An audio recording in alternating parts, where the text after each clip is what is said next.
آپ کو کیا لگتا ہے کہ آگے غیر آئینی کیسے ہوگا جبکہ الیکشن کمیشن بھی کہہ چکا ہے کہ مارچ سے پہلے ہو سکتے ہیں الیکشن، تو پہلے سے کیوں آپ اس فکر میں پڑ گئے؟ یہ شکر صاحب بالکل جواب دیں گے اور بہتر جواب دے دیں گے مجھ سے، کیونکہ قانون کو مجھ سے بہتر سمجھتے ہیں. دیکھیں آئین کہتا ہے آرٹیکل 224 بڑا واضح ہے، اور اس کے اندر یہ بھی نہیں لکھا ہوا سبجیکٹ ٹو کانسٹیٹیوشن، اس میں لکھا ہوا ہے not later than 90 days election ہوں گے، اور یہ اس دوران اس مدت میں یعنی 90 days میں ہی جو کیئر ٹیکر سیٹ اپ آئے گا.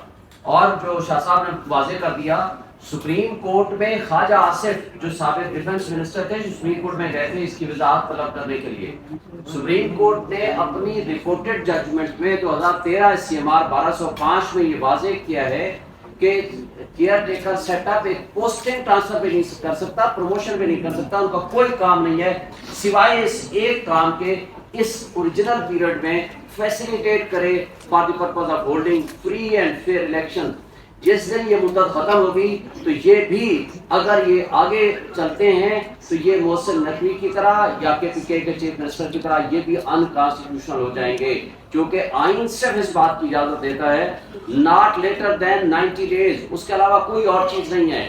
یہ جو ڈرامہ رچایا جا رہا ہے، شاہ صاحب نے بڑا واضح آپ کو کر دیا، مردم شماری کا یا ڈیلیمیٹیشن کا کنسیپٹ صرف اس لیے ہوتا ہے کہ آپ اس میں آرٹیکل 51 کے تحت اکارڈنگ ٹو پاپولیشن آپ نے حلقہ بندیاں کرنی ہوتی ہیں، ان حلقہ بندیوں کی نومنکلیچر کو چینج کرنا ہوتا ہے کہ کتنے حلقے کہاں کہاں دینے ہیں، اور اس کی پورے فگر کو چینج کرنا ہوتا ہے which can only be possible through constitutional amendment.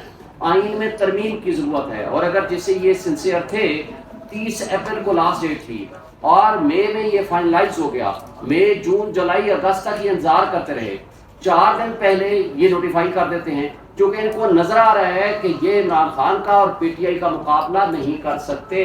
For that purpose انہوں نے صرف یہ ایک شوشہ چھوڑا ہے 4 دن پہلے تاکہ الیکشن کا التوا ہو جائے. اور اس دوران اگر ان کو یقین ہوتا تو آن دی ایکسپائری آف دی ٹرم یہ بالکل ختم کرتے اپنا اور 60 دن میں الیکشن کراتے، لیکن انہوں نے صرف اس لیے نہیں کرایا، ایک تو 3 دن پہلے ڈیزالو کرتے ہیں اور 4 دن پہلے وہ صرف اس لیے یہ سینسس کا فیصلہ کراتے ہیں، اور سینسس میں جو ان الیکٹڈ لوگ بیٹھے ہوئے تھے they can not decide the issue on the basis of Punjab and KPK، کیونکہ آئین کی روح یہ ہے جو الیکٹڈ ریپرزینٹیٹیوز ہیں وہ پالیسی ڈیسیژن دے سکتے ہیں، جو الیکٹڈ نہیں ہوگا وہ کوئی پالیسی ڈیسیژنز نہیں دے سکتا. یہ سپریم کورٹ کی یہ ججمنٹ بھی اور آئین کا تقاضا بھی، اگر وہ اس کے اندر بیٹھے ہیں اور وہ کمپوزیشن انکانسٹیٹیوشنل اینڈ انلیگل ہے تو لہٰذا CCI کا وہ فیصلہ بھی انکانسٹیٹیوشنل ہے، اور اس کو بہانہ بنا کے الیکشن کا التوا ٹوٹل انکانسٹیٹیوشنل ہے،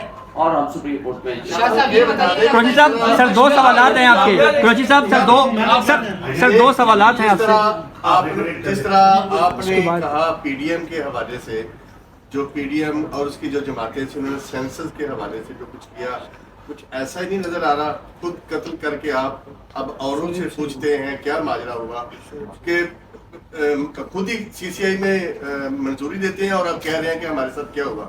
اب ہم دیکھتے ہیں جو صورتحال کرنٹ ہے، جو آپ نے کارکنان کی تذکرہ کیا، سندھ ہاؤس سے لے کے یہاں پر پریس کانفرنسیں، گرفتاریاں، سب کچھ ایک بیٹ کے نشان کے لیے ہی تو کر رہے ہیں کہ وہ بیٹ کا نشان نہ آئے پولنگ کے ڈے کے اوپر. تو آپ ہی پیچھے ہٹیاں ساری قوم کو عذاب میں ڈالا.